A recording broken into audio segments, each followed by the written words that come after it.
Hello everyone, Miss Newbegin here. My class voted for me to read a story, Roald Dahl's The Twits, illustrated by Quentin Blake and published by Puffin Books. Feel free to join us. There'll be a chapter at a time. Roald Dahl's The Twits. It's got a long table of contents.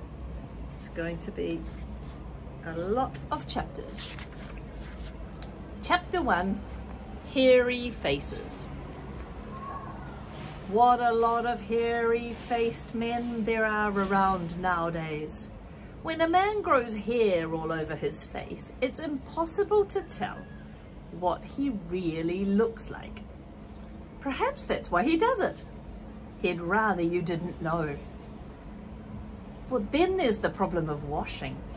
When the very hairy ones wash their face, it must be a big job, as when you and I wash hair, as how you and I wash the hair on our heads.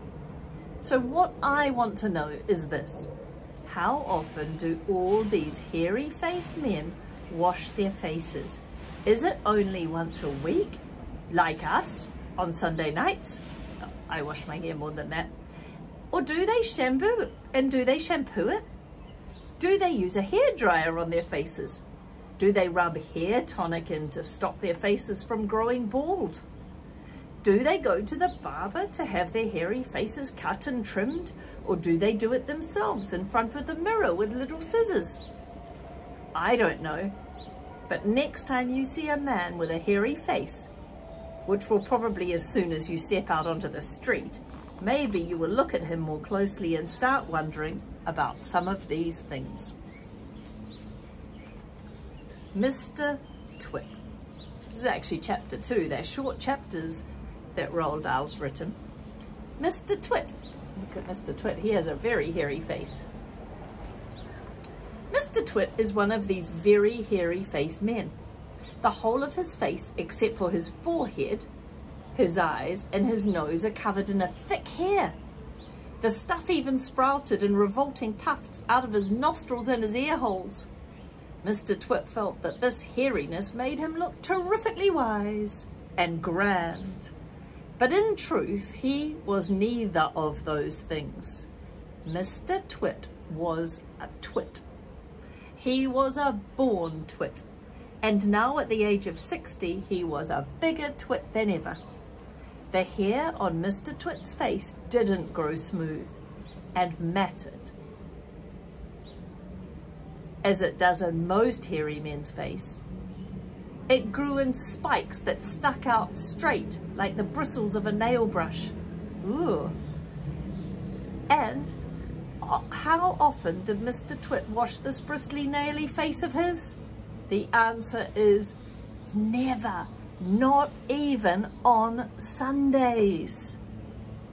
He hadn't washed his face for years. Ooh. The next chapter is called Dirty Beds. As you know, an ordinary unhairy face like yours or mine simply gets a bit smudgy if it's not washed often enough. And there's nothing so awful about that. But a hairy face is a very different matter.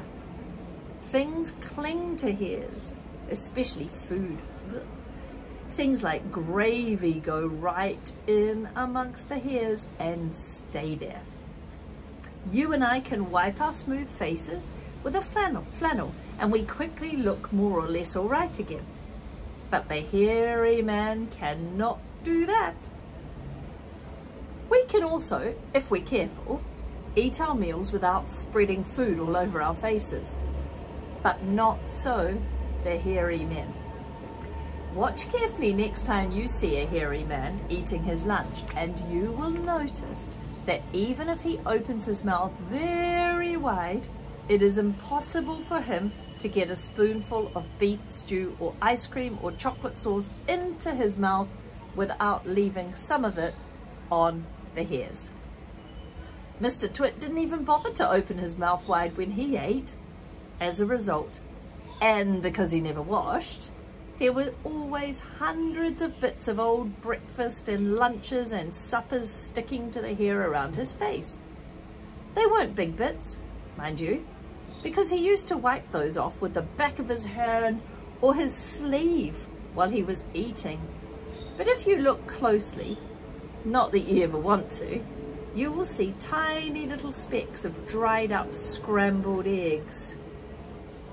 Stuck to the hairs, and spinach, and tomato ketchup, and fish fingers, and minced chicken livers, and all the other disgusting things that Mr. Twit liked to eat.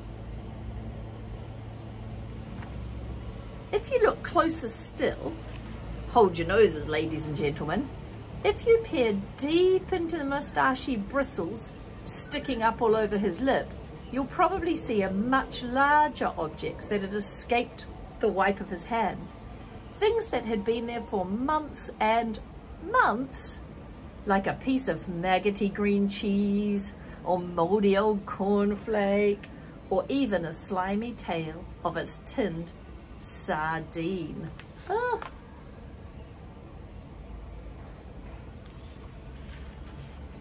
Because of all this, Mr. Twit never really went hungry.